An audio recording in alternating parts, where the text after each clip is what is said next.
قبل ما نبدأ الفيديو يا صديقي ما تنساش انك تدعي لاخواتنا الابطال في كل مكان في الوطن العربي، ولو في حاجة في ايدك غير الدعاء اعملها فورا وما تتأخرش. كل سنة وانتم طيبين ورمضان كريم، وان شاء الله يبقى رمضان سعيد عليكم يا رب. طبعا يا صديقي ما تنساش انك تصلي حالا، الصلاة اهم مني ومنك ومن اي حاجة في الدنيا، خصوصا في الشهر ده. وما تنساش كمان انك تصلي التراويح. النهارده يا صديقي وبناء على طلبكم جميعا هنلخص سلسلة جاك ان ذا بوكس كاملة في فيديو واحد زي ما طلبتوا. بقعدكم والنبي يا ابو نواف. والله ابشر يا حبيب قلبي. احنا نزلنا الجزء الاول من كام يوم، ولكن بسبب طلباتكم قررنا ان احنا ننزل الثلاث افلام في فيديو واحد. فيا ريت بقى انك تعمل لايك وتعمل اشتراك في القناه وتعمل تعليق عشان ده بيساعد جدا. شاهد جاهز؟ طب صل على النبي ويلا بينا. نبدأ في يا صديقي مع راجل عجوز اسمه نورمان، وهو بيدور في أرض جنب بيته عن الذهب. فجأة جهاز كشف المعادن اللي بيستخدمه نورمان بيدي إشارة بإن في معدن تحت الأرض. فبيتحمس نورمان وبيحفر بسرعة عشان يشوف الذهب اللي هيلاقيه، ولكنه للأسف مش بيلاقي الذهب، وبيلاقي صندوق كده شكله غريب ومكتوب عليه اسم جاك. فبياخد نورمان الصندوق ده وبيرجع بيه لمراته. أول لما بيفتحوا الصندوق بتخرج منه دمية على شكل مهرج، وبتكون مرات نورمان مبسوطة جدا باللعبة دي. المشكلة يا صديقي ان لما نورمان بيسيب مراته وبيطلع للدور التاني، مراته بتكتشف ان الدميه دخلت جوه الصندوق لوحدها. فبتروح عشان تبص عليها، فجاه بتخرج من الصندوق ايد كبيره كده وشكلها مخيف وفيها 3 مخالب. فبتترعب مرات نورمان جدا، والايد دي بتخلص عليها. هنا بقى نورمان بيسمع صوت صريخ مراته، فبيجري بسرعه عشان يطمن عليها، ولكن للاسف بيوصل متاخر لان مراته بتتسحب جوه الصندوق ده والصندوق بيتقفل عليها. فبينهار نورمان جدا وبيحاول يفتح الصندوق ولكنه ما بيقدرش. بعد بقى كل ده ب 12 سنة بنشوف شاب اسمه كيسي كان رايح متحف آثار في مكان هادي في لندن عشان يستلم شغله الجديد. كيسي بيدخل المتحف وبيكون منبهر بالآثار والتحف الفنية اللي بيشوفها جوه المتحف ده، وبينبهر أكتر لما بتيجي واحدة اسمها ليزا بتشتغل في المتحف وبتتعرف عليه. ليزا ما بتضيعش وقت كتير وبتاخد كيسي وبيروحوا عشان يشوفوا الحاجات القديمة اللي هتتعرض في المتحف. وقتها بقى بيشوف كيسي صندوق اللعبة اللي لقاه نورمان في أول الفيلم، فبيستغرب من شكل الصندوق ده، خصوصا يعني لما بيلمس الحروف اللي على الصندوق لانها بتفضل تتحرك لحد لما بتقف على اسم جاك، وساعتها الصندوق بيتفتح. ده غير ان في دراع من المعدن بيظهر فجأة في جنب الصندوق، فبيبدأ كيس ان هو يلف دراع الصندوق، وساعتها موسيقى بتشتغل. بس بعدها على طول بتطلع الدمية من جوه الصندوق من غير ما حد يلمسها. فليزا وكيسي بيتخضوا ولكنهم بيتمالكوا اعصابهم بسرعة، وفي نفس الوقت بيكونوا مستغربين من الصندوق ده. فبتقرر ليزا ان هي تكلم واحد من معارفها بيفهم في التحف القديمة اسمه ديفيد. بالليل بقى يا صديقي بيظهر 2 حرامية وبيتسللوا للمتحف عشان يسرقوه. وقتها بقى كل واحد فيهم بيروح مكان، وواحد منهم كده بيلاقي الصندوق ده قدامه، فبيعجبه شكل اللعبة وبيقرر انه يسرق الصندوق ده. لكن لما بيروح يشيل الصندوق بيتقفل فجأة وبيتعور الحرامي ده في صباعه. بس بعد لحظات الصندوق بيتفتح لوحده وبتخرج منه نفس الايد اللي خلصنا على مرات نورمان اللي شفناها في بداية القصة. المهم يعني يا صديقي ان الايد دي بتموت الحرامي وبتسحبه جوه الصندوق برضه. الناحية التانية بقى الحرامي التاني بيندى على زميله عشان يمشوا، ولكنه بيترعب لما بيشوف في اخر الطرقه كائن مخيف جدا. فبيجري بسرعه وبيستخبى تحت الترابيزه كده وبيفضل يدعي ان الكائن ده ما يشوفوش. بعد شويه وقت كده بيحس الحرامي ده ان الكائن اختفى وبعد عن المكان، ولكنه ما يعرفش ان الكائن ده فوق الترابيزه وبيمد ايده وبيفجر له دماغه. في اللحظه دي بنشوف دايره كده في الصندوق بتتحرك وبتقف عند رقم 2، ودي تقريبا بتكون خاصه بعدد الضحايا اللي بيموتهم الكائن اللي جوه الصندوق ده. عامة هنعرف قصة الصندوق ده بالتفاصيل أكتر ولكن بعد شوية. تاني يوم بقى كيسي بيوصل للمتحف وبيستغرب لما بيلاقي الأبواب مفتوحة والمكان في حالة فوضى عارمة، فبيفهم على طول إنه كان في حرامية في المكان ده. فبيتصل على طول بليزا وبيعرفها باللي حصل. المشكلة إن ده أول يوم لكيسي في الشغل، عامة ليزا واخدة أجازة اليوم ده أصلا، فبالتالي كيسي هو اللي هيتعامل مع اللي حصل ده لوحده. المشكلة الأكبر كمان إن كيسي بيعرف من ليزا إن الكاميرات عطلانة، وغراشي مديرة المتحف مسافرة وهي اللي معاها الفلوس اللي بتصرف بيها على المتحف واللي كانت هتصلح بيها الكاميرات. يعني من الاخر كده محدش هيشوف الكائن اللي هاجم على حراميه الليله اللي فاتت. المهم بقى ان كيسي مش بيلاقي اي اثر للحراميه جوه المتحف. وقتها بيجي ديفيد خبير الانتيكات اللي ليزا كلمته امبارح. اول لما بيشوف الصندوق بيقول لكيسي ان هو سمع عن الصندوق ده قبل كده، بس ديفيد بياكد ان هو ده الصندوق الاصلي الأصلي لأنه مصنوع من النحاس. هنا بقى ديفيد بيعرفنا قصة الصندوق ده. الصندوق ده صديقي موجود من أكتر من 200 سنة، والدمية اللي جوه الصندوق ده اسمها الجاك. اللي صنعوا اللعبة دي هم الفرنسيين، وكانوا بيحبسوا جواها الشياطين والأرواح الشريرة. وقتها اللعبة دي ما كانتش بتأذي البشر، ولكن بمرور السنين بدأت تنتشر عنها قصص زي إن جواها شيطان بيظهر على شكل مهرج وبيقتل أي حد يشوفه قدامه. ديفيد بيلاحظ إن كيسي مهتم إنه يعرف أكتر عن الصندوق ده، فبيقول إن في واحد اسمه موريس هيفيده في الموضوع ده، وبيسيبه وبيمشي. بعد شويه وقت النوم بيكبس على كيسي لانه ما نامش كويس الليله اللي فاتت، وهنعرف ليه بعدين. وقتها بتيجي واحده للمتحف اسمها جين، وبتسال كيسي عن مكان التحف الحربيه، فبيوصف لها كيسي المكان وبيرجع يكمل نوم. هنسيب بقى كيسي نايم ونروح نشوف جين دي هتعمل ايه، اللي بتكون بقى واقفه تتفرج على التحف والانتيكات. بس فجاه الصندوق بيطلع موسيقى وبيتفتح لوحده. بعد كده النور بيقطع وبيظهر الشيطان اللي جوه الصندوق واللي اسمه المهرج جاك، وبيكون في هيئه مهرج زي ما قلنا. فبتصرخ جين اول لما بتشوفه، هو لكنه بيخلص عليها في لحظات. في اللحظه دي الدايره اللي في الصندوق بتقف عند رقم 3. هنا بقى بنفهم ان الدايره بتقف عند عدد الضحايا اللي بيموتهم الجاك. بس يا ترى هل في عدد معين، ولا هتفضل الدايره تعد كده الى ما لا نهايه؟ على العموم بقى خليك معايا يا صديقي وانت هتعرف الاجابه عن السؤال ده.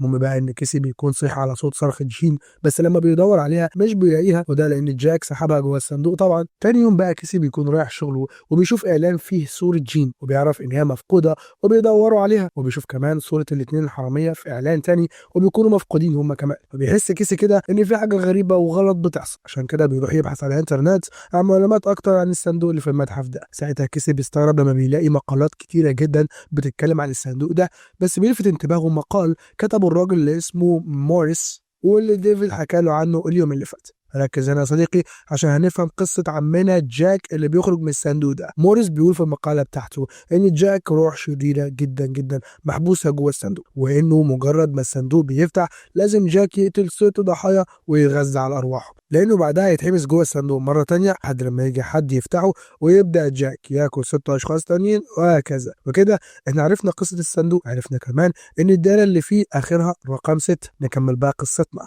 اثناء بقى ما كيسي بيدور على المعلومات دي الدمية بتحرك وشها وبتبص عليه. ساعتها كيسي بيستغرب جدا من اللي بيحصل، لكن بتيجي راشل اللي بيكون لسه جايه من السفر حالا وبتشتت انتباه كيسي عن الدمية، وبتخليه يشك ان الدمية كانت بتبص له فعلا ولا دي تهيؤات، ولكنه بيتجاهل الموضوع ده وبيسلم على راشل لان هم اول مره يتقابلوا بالمناسبه. ساعتها بقى راشل بتطلب من كيسي ان هو يشيل الصندوق ده في المخزن. وبالليل بقى ما بيكونش في حد في المتحف غير عامله النظافه اللي بتنظف المتحف كل اسبوع قبل يوم العطله الاسبوعي. ولكن العامله اثناء ما بتنظف بتلاحظ ان صندوق اللعبه اختفى فجاه صديقي من قدامها، فبتجري بسرعه عشان تتصل بالمديره وتبلغها، ولكنها بتترعب لما بتشوف الصندوق قدامها على السلم فجاه، فبتجري عشان تخرج من المتحف وهي بتترعش من كتر الخوف والرعب. هنا الصندوق بيطلع موسيقى وهوبا بيفتح لوحده، والابواب كلها بتتقفل قدام عامله النظافه. فجاه بيظهر لها جاك وبيخلص عليها. وقتها الدايره بتقف عند رقم 4، وبكده يكون فاضل شخصين بس، وعامله جاك يرجع يتحبس جوه الصندوق تاني لحد لما حد يجي يفتحه. بس يا صديقي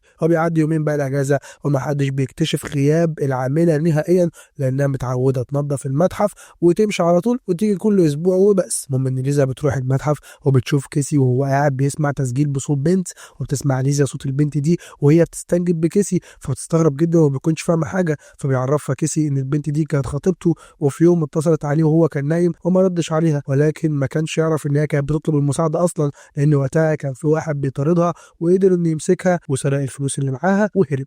ولما صحي كيسي تاني يوم سمع الرساله بتاعتها، ولما عرف باللي حصل حس بالذنب جدا، ومن ساعتها هو مش قادر يسامح نفسه على اللي حصل، ده غير ان دايما بيحلم بيها وما بيعرفش ينام، عشان كده هو بياخد ادويه مهدئه بتساعده على النوم. فبتتعاطف ليزا معاه جدا يا عيني. في الوقت ده بيجي المحقق عشان يحقق معاهم، خصوصا بعد اختفاء العامله اللي بتشتغل في المتحف اللي بيكون بقى لها 48 ساعه مفقوده. المحقق بيقول لكيسي وليزا ان خلال الاسبوع ده في 4 اشخاص مفقودين، وبيظهر ان المحقق شاكك في كيسي لانه كان موجود يوم اختفاء البنت اللي جت تتفرج على المتحف، ده غير ان هو اخر واحد شاف العامله في المتحف. وقتها كيسي كان عاوز يحكي له كل حاجه عن الصندوق، لكنه بيغير رايه لانه ممكن يشك فيه اكتر واكتر. وفي كل ده اكيد المحقق مش هيصدق كلامه عن الصندوق لان الصراحه الكلام ما يتصدقش يعني. فبيقرر كيسي انه يثبت للكل ان كلامه صح، وبيستنى بعد ما المحقق بيمشي وبيروح يثبت كاميرا قدام الصندوق عشان يصور اي حركه تحصل منه، وفي نفس الوقت بيتصل بواحد صاحبه عشان يدور له على عنوان موريس اللي عنده معلومات عن الصندوق ده. بالليل بقى بيرجع كيسي للمتحف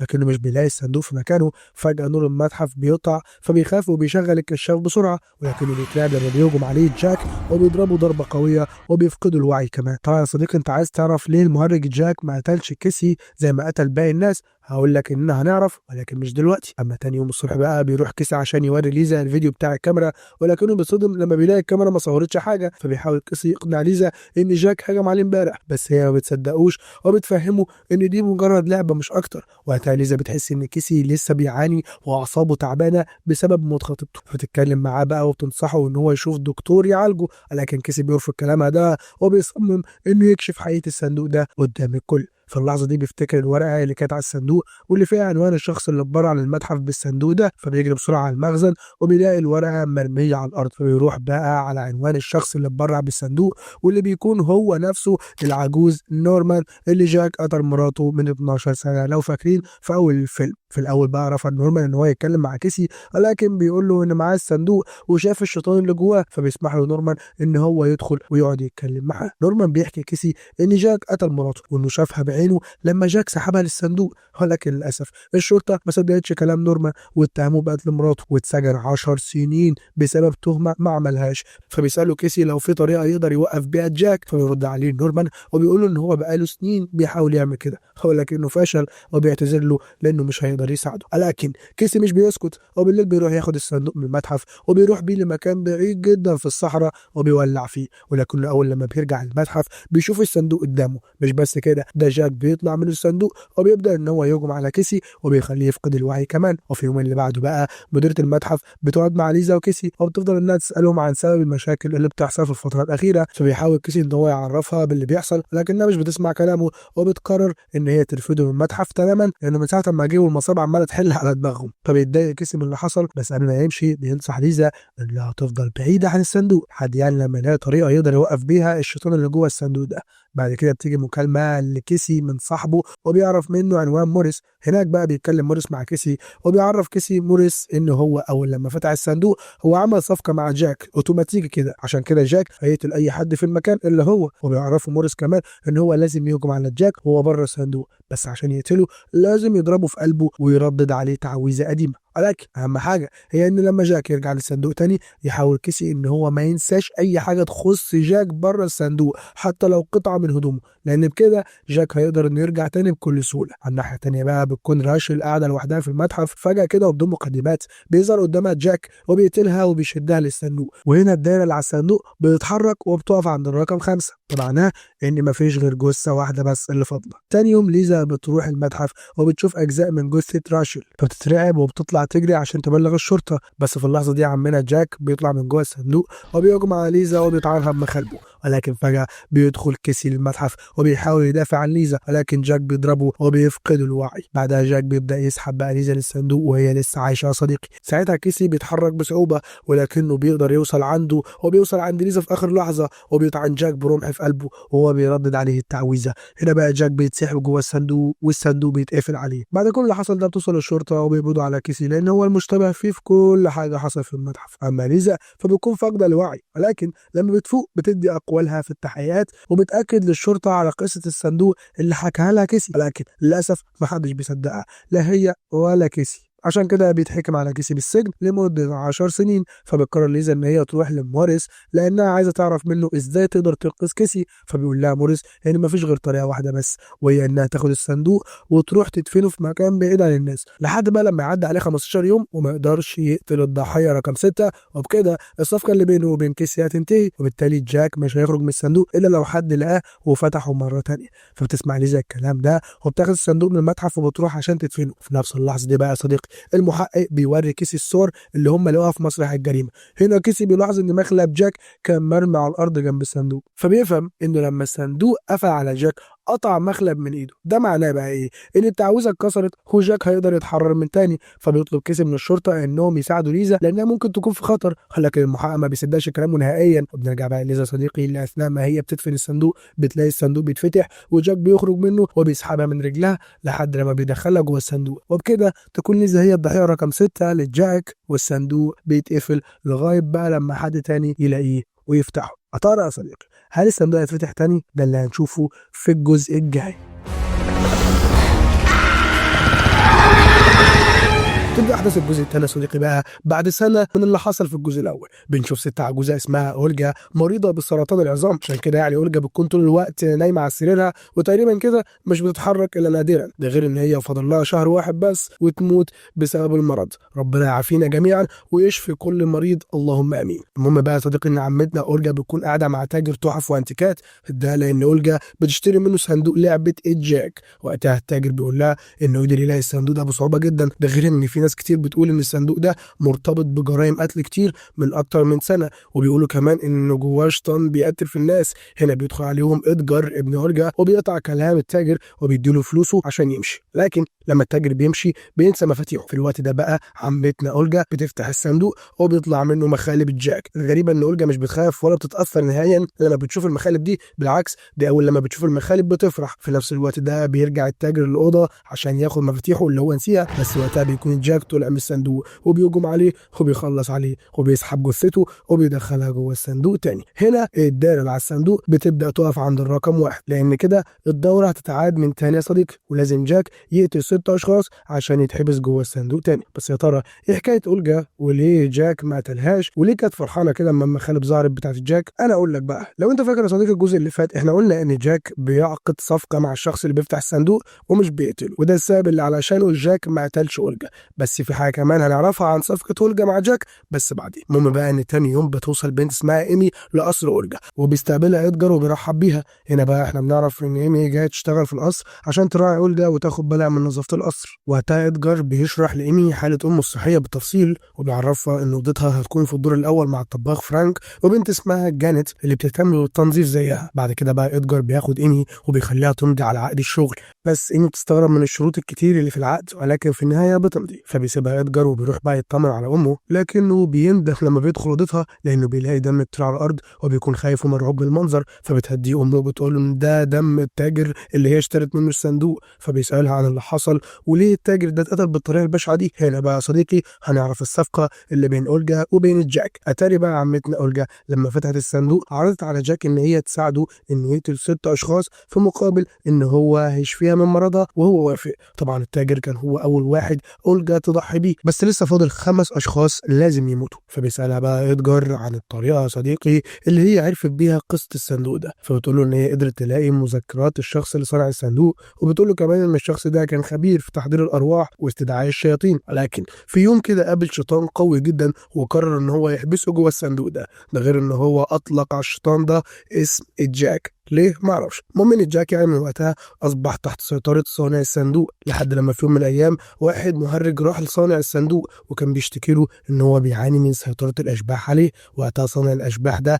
استغل الفرصه وخدع المهرج ده وفهمه ان هو هيخلي شيطان قوي جدا يستحوذ على جسمه ويخلصه من كل الاشباح اللي بتطارده. فوافق المهرج، ولكنه لما اكتشف ان صانع الصندوق خدعه فضل يقاوم الشيطان اللي اسمه جاك عشان يطرده من جسمه. فقرر صانع الصندوق انه يقدم 6 اشخاص لجاك عشان يتغذى عليهم ويكون قوي ويفرض سيطرته على جسم المهرج وما يخرجش منه ابدا. ده بيخلينا نفهم يا صديقي ليه جاك بيهجم على البشر وبيخلص عليهم. المهم ان عمتنا اولجا بتكمل كلامها بقى وبتقول ان صانع الصندوق حبس جاك جوه الصندوق وعمل عليه تعويذه معينه، والتعويذه دي بتتكسر او بتتفك لما اي شخص يفتح الصندوق. ده غير ان جاك هيعمل مع الشخص ده صفقه. الصفقه دي يا صديقي هي ان جاك مش هيقتل الشخص اللي فتح الصندوق. المشكله ان اي حد كان بيفتح الصندوق كان بيخاف من جاك وبيهرب منه، بس عشان اولجا كانت عارفه قصه جاك من الاول طبعا ما خافتش وطلبت بقى من جاك ان هو يشفيها من مرضها وهي تقدم له ال6 ضحايا. بعد ما اولجا بتخلص كلامها بتطلب من ادجار ان هو ما يسمعش لاي حد من موظفين القصر انهم يمشوا لان هي ناويه تقدمهم لجاك عشان يقتلهم ويتغذى على ارواحهم. وكمان بتطلب منه يجيب لها ناس تانية للقصر عشان يكملوا 6 ضحايا وهي تخف من مرضها. طبعا ادجار قاعد قدام امه مصدوم ومش مستوعب اللي امه بتقوله، ولكنه بيوافق على كلامها بدون كلام كتير. بس بالليل بقى بيسمع ادجار صوت حد بيطلب المساعده، فبيمشي ورا الصوت ده لحد لما بيلاقي الصوت طالع من الصندوق، فبيقرب ادجار من الصندوق وبيحاول يفتحه. فجاه بيطلع شخص من الصندوق مره واحده وبيهجم عليه، لكن ساعتها بيفوق ادجار وبيظهر ان هو كان نايم وبيحلم بكابوس. في الوقت ده بيكون ايمي في اوضتها وبتجيلها مكالمه من صديقها فبتحاول ان ترد عليه، ولكن كالعاده في كل افلام الرعب المكان ما بيكونش فيه شبكه. فتنزل ايمي من اوضتها وبتفضل تتحرك في البيت عشان تلقط اي اشاره، بس بتخبط فازه وبتكسرها من غير ما تقصد. فبتروح بقى الجاينت والطباخ اللي اسمه فرانك وبتقول لهم على اللي عملته، وبتكون ايمي خايفه ان ادجار يطردها من الشغل لان الفازه غاليه جدا. فبتهديها الجاينت وبتعرفها ان هي تقول لادجار ان هي اللي كسرت الفازه بالغلط، وعشان هي بتشتغل في القصر من زمان ادجار يعني مش هيطردها. فبتنبسط ايمي من كلام جاينت جدا، وبتقعد بقى معاها هي وفرانك وبتتعرف عليهم اكتر. في الوقت ده بياخد ادجار الصندوق وبيروح يحطه جوه المزرعه اللي في البيت، وهنعرف ليه دلوقتي. اما بعد شويه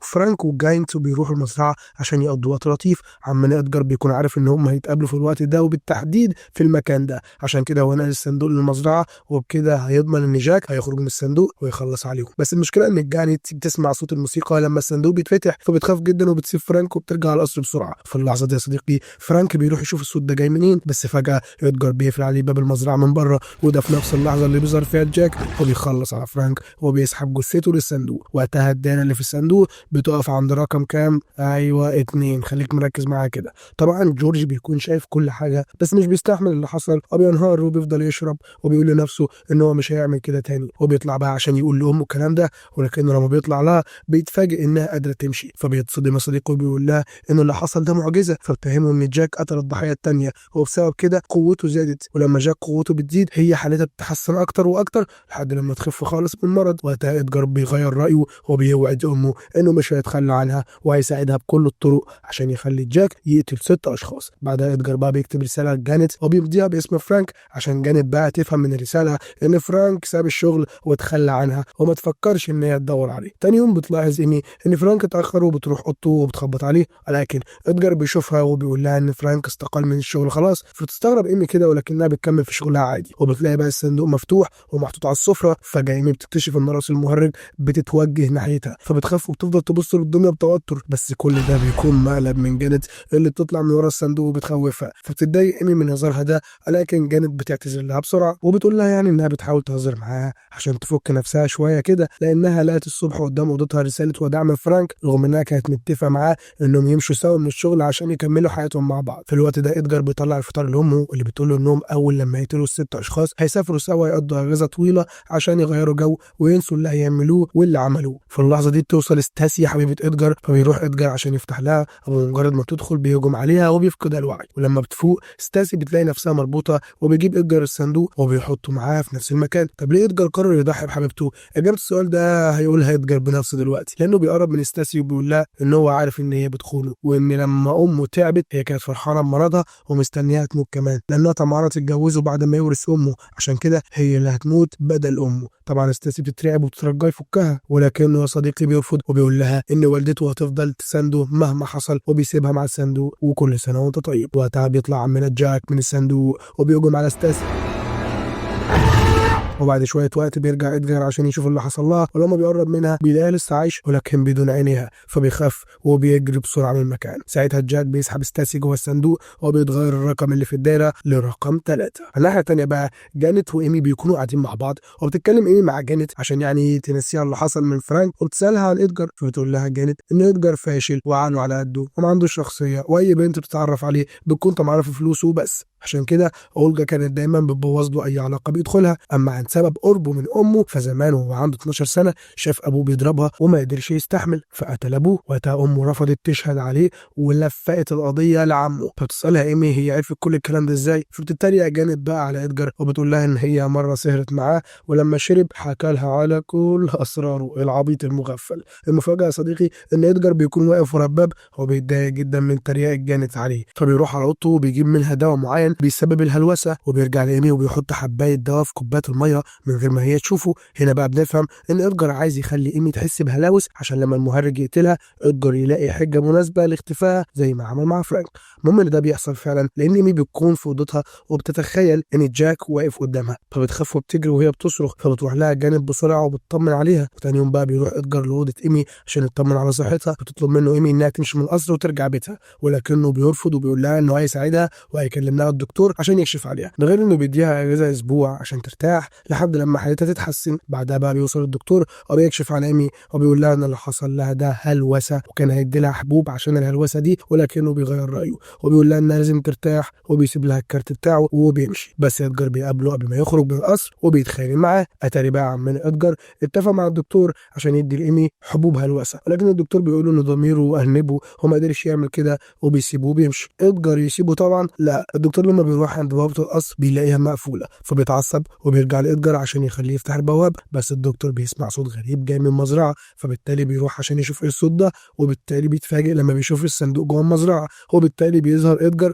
وبيزق الدكتور جوه المزرعه وبيقفل عليه من بره. وقتها بيفتح الصندوق وبيخرج منه جاك وبيقتل الدكتور وبيسحب جثته جوه الصندوق. وكده بنكون وصلنا للرقم 4. بعد كده بيطلع ادجار لامه وبيتفاجئ انها بقت قادره تمشي كويس، فبيفرح جدا وبيقول لها على اللي حصل للدكتور، وبيعرفها كمان ان هو خفى عربيه الدكتور من المكان وما بقاش ليها اي اثر في المكان. ده غير ان هو خلاص قرر ينهي كل حاجه الليله دي وهيخلص على ايمي وجانت عشان يكمل بيهم الست ضحايا. في الوقت ده بتروح جانت لايمي في اوضتها وبتقول لها ان هي شافت ادجار وهو بيتخانق مع الدكتور، وعرفت ان ادجار كان متفق معاه انه يديها ادويه تخليها تهلوس. هنا بقى ايمي بتقول لها ان البيت ده مش امان وانهم لازم يهربوا منه بسرعه، فبترد عليها جانت وبتقول لها ان ادجار بيقفل البوابات بنفسه وبيحتفظ بالمفاتيح معاه. فبتتفق بقى معاها ايمي ان هم يدوروا على المفاتيح دي لحد لما يلاقوها. فعلا بتروح جانت على اوضه ادجار عشان تدور على المفاتيح، ولكنها مش بتلاقيها. ولكن في اللحظه دي بيدخل ادجار الاوضه، تستخبى جانت بسرعه عشان ما يشوفهاش. اول بقى لما بيمشي ادجار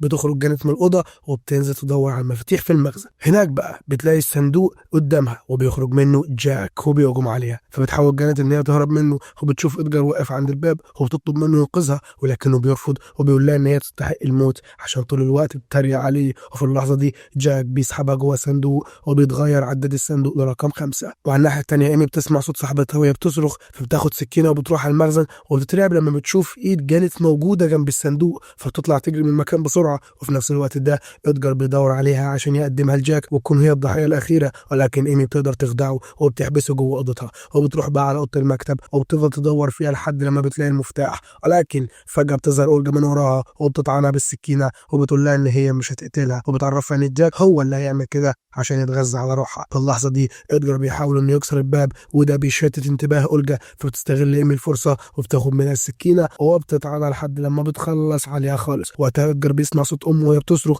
فبيتجنن وبيفضل يضرب في الباب بكل قوته لحد لما بيكسره. اما ايمي بقى فبتجري بسرعه عشان تهرب، ولكنها بتشوف جاك واقف مستنيها وبيفضل يطاردها، ولكنها بتقدر تهرب منه وبتروح تفتح البوابه بالمفتاح، ولكن جاك بيمسكها قبل ما تخرج من البيت، فبتقاومه ايمي بكل قوتها وبتقدر ان هي تطعنه بالسكينه اللي معاها، وبتنجح في ان هي تخرج من البوابه وتهرب بره القصر تماما في اخر لحظه. نرجع بقى عمنا ادجار اللي بيكون وصل لامه وبينهار لما بيلاقيها خلاص على وشك الموت، فبيقرر وقتها ان هو يضحي بنفسه ويخلي جاك يموته عشان بقى يبقى هو الضحيه رقم 6 وبالتالي امه تعيش. فعلا ده بيحصل وجاك بيموت ادجار وبيسحب جثته للصندوق، وساعتها بيتغير العداد على الصندوق للرقم 6، وبكده الصفقه تمت وجاك بيتحبس جوه الصندوق تاني لحد بقى لما حد تاني يفتحه. في اللحظه دي بقى اولجا بتفوق وبيكون استردت صحتها بالكامل. لحد هنا بيخلص فيلم النهارده. قبل ما نخش بقى في حديث الجزء الثالث، لو انت لسه ما عملتش لايك لحد دلوقتي قوم اعمل، ولو الشاي اللي معاك خلص قوم اعمل شاي تاني، ولو انت ما عملتش اشتراك فاشترك لان ده بيساعد جدا.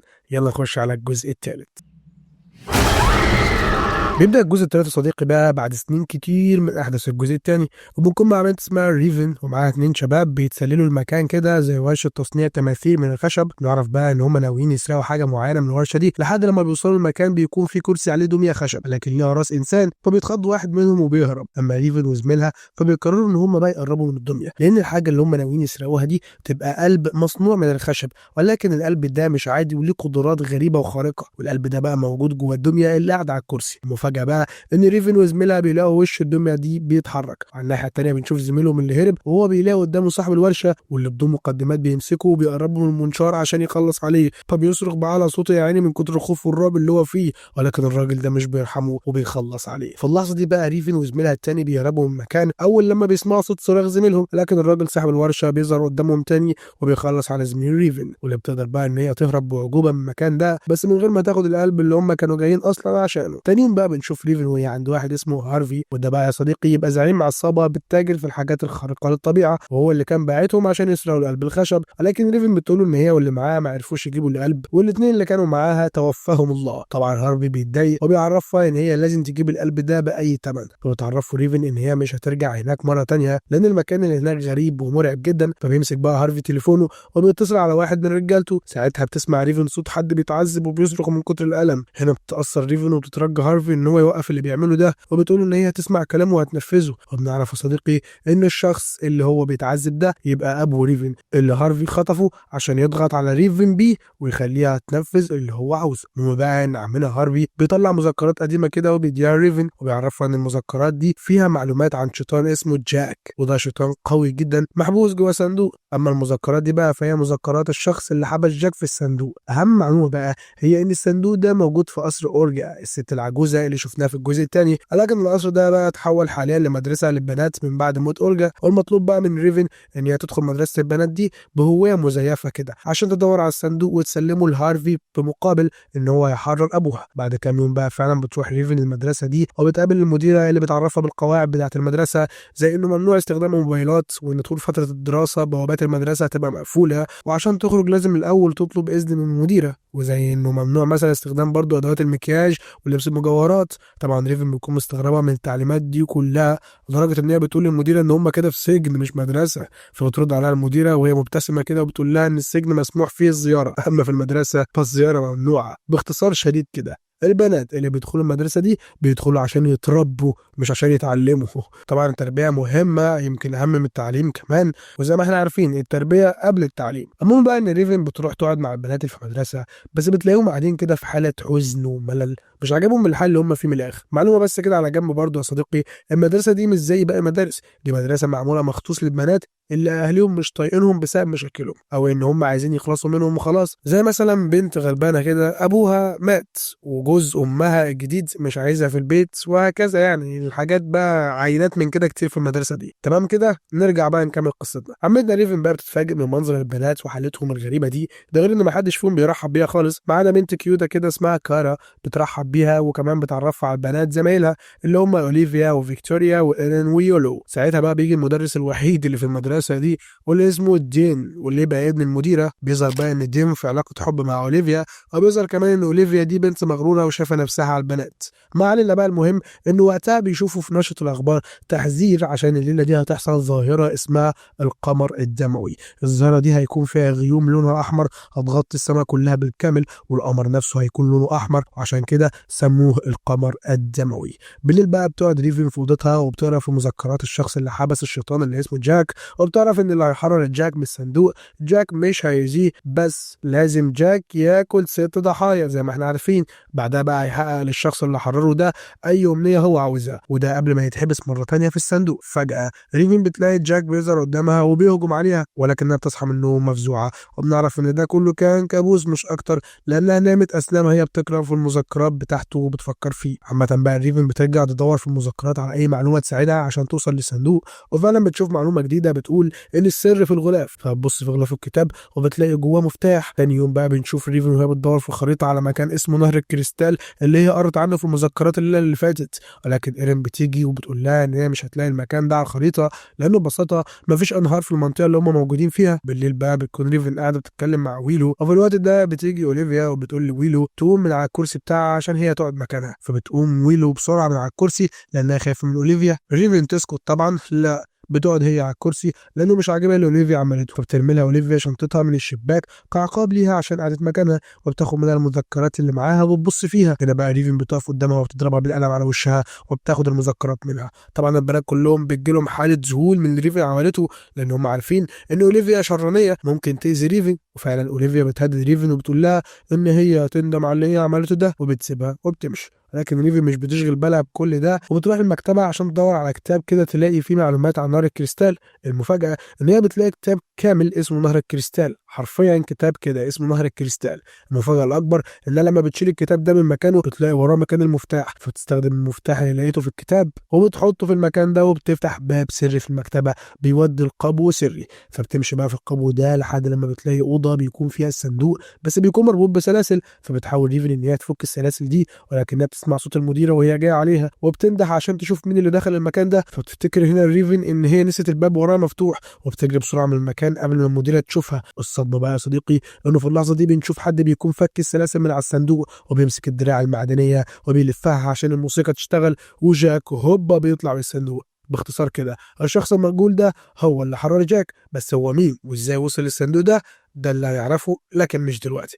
المهم ان المديره بتدخل الاوضه وبتتفاجئ بقى لما بتلاقي الصندوق مفتوح والدميه خارجه منه، ولكن الدميه بترجع جوه الصندوق من تاني. فبتقرب بقى المديره من الصندوق عشان تبص على الدميه، بس الصندوق بيقفل على ايديها وبيقطع صوابعها. بعدها بقى بيطلع عمنا جاك من الصندوق وبيكسر رقبه المديره وبيسحبها جوه الصندوق، وبكده بيكون المديره هي الضحيه رقم 1. في اللحظه دي بقى بترجع ريفن للمكان مره تانيه، ولكنها بتلاقي الصندوق اختفى وهو بتترعب لما بتشوف الدم اللي على الارض وجنب منه صوابع المديره. وتاني يوم بقى الصبح البنات بيتكلموا على غياب المديره، خصوصا وان هي اول مره ما تجيش المدرسه في حياتها. طبعا ريفن بيكون عاوزه تعرف مين اللي كان ماشي وراها امبارح، فبتتهم كل البنات ان هم اللي خدوا الصندوق، لكن ما حدش منهم بيكون فاهم هي بتتكلم عن ايه اساسا. بعدها بنشوف فيكتوريا في المخزن بتستخبى من زمايلها عشان تدخن، ولكن فجاه بتسمع صوت غريب في المكان من حواليها، فبتقرب على مصدر الصوت وبتلاقي الصندوق قدامها وبتخرج منه الدميه. وفجاه بتخرج ايد جاك وبتمسك راس فيكتوريا وبتسحبها جوه الصندوق عشان تبقى فيكتوريا هي الضحيه رقم 2، وعشان كمان تبطل تدخين لان التدخين مضر للصحه زي ما احنا عارفين. بعد شويه بقى ويلي بتكون معديه من جنب باب المخزن وبتستغرب لما بتلاقيه مفتوح، فبتدخل عشان تشوف مين اللي جوه المخزن. ساعتها بتشوف الصندوق وقدامه بقعه دم على الارض. فجاه بيهاجمها جاك فبتصرخ بصوت عالي من كتر الخوف. في اللحظه دي ريفن بتسمع صوت صريخ ويلو فبتجري بسرعه على المخزن. اول بقى لما بتدخل بتلاقي الصندوق مكتوب عليه كلمه روز. خليك فاكر الكلمه دي يا صديقي عشان هيحتاجها بعدين. المهم بقى بتيجي ويلو وهي بتجري وبتاخدها ريفن بسرعه بره المخزن وبتقفل الباب وراها بسرعه وبتقول للبنات ان هم كلهم في خطر. وقتها ويلو بتكون منهاره وقاعده على الارض. زمايلها بيلاحظوا ان هي ماسكه اسوره فيكتوريا زميلتهم في ايديها، فبتقول لهم ويلو ان في كائن مخيف هاجمها وهو اللي قتل فيكتوريا، واكيد هو اللي قتل المديره. فبيتجمعوا كلهم في مكتب المديره وبيقرروا ان هم يهربوا من المدرسه بسبب الوحش اللي ظهر فجاه ده. ولكن اوليفيا بتوريهم المذكرات بتاعت ريفن اللي فيها صوره جاك وبتتهمها ان هي اللي جابت الشيطان ده معاها المدرسه، فبتدافع ريفن عن نفسها وبتعرفهم الحقيقه وان هي جت على هنا عشان تاخد الصندوق وما كانتش تعرف اصلا ان كل ده ممكن يحصل. كمان بتحكي لهم قصه الشيطان اللي اسمه جاك وانه لازم ياكل 6 ضحايا عشان يرجع يتحبس جوه الصندوق الثاني. وبتفهمهم ريفن ان هي مش هي اللي فتحت الصندوق اساسا. فبتقرر بقى ايرين ان هي تسيب المدرسه وترجع على بيتها وتقول لهم ان هي مش هتفضل هنا لحد لما الشيطان ده يموتهم واحده ورا الثانيه. لكن ايرين ما بتقدرش تفتح بوابه القصر. مش بس كده، دي بتسمع صوت مخيف من حواليها فبتفهم ان جاك قريب منها وبتجري بسرعه عشان تستخبى. ساعتها بيدخل جاك وبيدور عليها يمين وشمال بس مش بيلاقيها، فبيقوم واخد بعضه وماشي. هنا ايرين بتهدى وبتطمن شويه، لكن فجاه ايد جاك بتظهر قدامها فبتترعب وبتفضل تصرخ. على الناحيه الثانيه بقى ريفن بتسمع صوت صريخ ايرين وبتكون عاوزه تروح تنقذها، ولكن البنات بيمنعوها لان مهما هي عملت مش هتقدر تساعد ايرين في حاجه. بعد اللي حصل ده بقى بتجمع ريفن شويه عصيان وبتوزعها على البنات عشان يدافعوا بيها عن نفسهم، وبتمسك هي سكينه عشان هي ناويه تقتل جاك بنفسها، وبتحركوا كلهم عشان يدوروا على جاك ويخلصوا عليه. ولكن فجاه بيسمعوا صوت جاي من الدور اللي فوق، فتطلع ريفن وكارا وويلو عشان يواجهوه. فجاه اوليفيا بتقفل عليهم باب السطح عشان جاك ياكل ال3 بنات، وبكده يكون خلاص ال6 ضحايا خلصوا وتنفد هي بحياتها هي ودين. ولكن دين بيرفض وبيقول لها ان هي انانيه وبيعرفها انه مش هيشارك معاها في اللي هي بتعمله، فبتسيب اوليفيا وبتجري عشان تهرب من القصر. الصدمه هنا بقى ان هي بتلاقي جاك قدامها وبيقرب منها، ولكن دين بيجي في اخر لحظه وبياخدها وبيستخبوا جوه اوضه. وبيبص بقى من فتحه الباب كده على جاك عشان يعرف هو راح فين، بس فجاه بيهجم عليه جاك وبيضربه بمخالبه وبيخلص عليه. في الوقت نفسه بتنجح ريفن في كسر الباب بتاع السطح وبتخرج هي والبنات اللي معاها، فبيلاقوا اوليفيا في وشهم وبتعرفهم باللي حصل لدين، ولسه بقى يتخانقوا معاه عشان اللي عملته. بيلاقوا جاك بيقرب منهم، فبتقف ريفن قدامه وهي ماسكه السكينه عشان تخلص عليه. ولكن بتحصل مفاجاه وهي ان جاك لما بيعدي من الضوء جسمه بيتحرق وبيطلع يجري. فبتمسك ريفن المذكرات اللي معاها وبتعرف ان ضوء القمر الدموي بيدمر جاك. وقتها بتجيلهم فكره ذكيه وبيتجمعوا كل العدسات اللي في المدرسه عشان يستخدموها ويسلطوا ضوء القمر الدموي على جاك ويخلصوا عليه. عمتنا بقى اوليفيا تهدى كده وتتعاون مع زمايلها؟ طبعا لا، دي بتاخد المذكرات وبتشوف فيها ان هي لو رتبت حروف الصندوق على كلمة رجوع ورددت تعويذة معينة كده فممكن تسترجع اخر شخص قتله جاك، وبما ان الدين هو اخر واحد جاك قتله فدي فرصة كويسة جدا ان اوليفيا ترجعه للحياة مرة تانية. فبتجري بسرعة بقى وبتدور على الصندوق لحد لما بتلاقيه وبترتب الحروف على كلمة رجوع، وبتفضل بقى تردد في التعويذة اللي هي شافتها في المذكرات، وفعلا بيرجع الدين وبيخرج من الصندوق، ولكنه بيكون في هيئة كائن شيطاني مخيف بيطارد اوليفيا عشان يخلص عليها. فبتهرب اوليفيا منه وبترجع للبنات اللي بيسلطوا ضوء القمر الدموي على الدين وبيخلي جسمه يتحرق. في نفس اللحظة دي بقى جاك بيهجم على ويلو وبيطعنها بمخالبه وبيخلص عليها. اما اوليفيا فكالعادة بتفكر في نفسها وبتحاول ان هي تهرب لوحدها من القصر، بس فجأة بيضربها حد على دماغها وبتفقد الوعي، وبعد شوية بتفوق وبتلاقي نفسها مربوطة بسلاسل وايرين واقفة قدامها.